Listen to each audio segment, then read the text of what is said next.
Hola. So this morning, when I was drinking my coffee on this fall day, I got to looking out at my chrysanthemums and asters here, in the front beds, and I got to thinking about the design features that I went through in my head about 8 or 9 years ago when I decided to put in this front bed.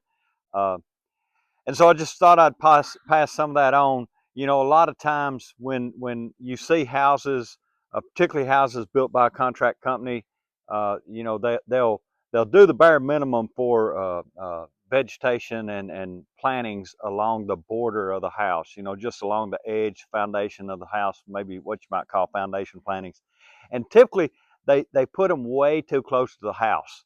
They don't consider the plant and the plant's needs for space, and then they're really uh, spacing them so that they will have visual appeal at the time of the planting, not really at the time of the growing after the plant gets to growing. So years ago when I put in this bed, I'd finished the Master Gardener's class, and I wanted to make sure that I had ability for space and layering, if you will.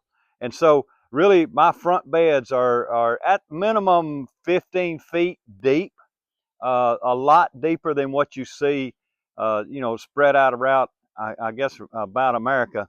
But what that does, it gives me the ability to move plants or position plants, both for color purposes and for height. And so you get this layering effect when the plants bloom at different times, and you'll see a pop of color here and then another pop of color, at a different altitude, a different height, and it sort of gives a layering effect. Uh, doesn't really show right now. I may do something in the spring, but another thing I don't do, I don't typically deadhead a lot of my flowers because I let the birds have the seeds. But let me see if I can try to spin this around and show you what I'm talking about. If you can look out there, you can see lower plants, shorter plants along the front edge, and then they gradually a little bit get higher.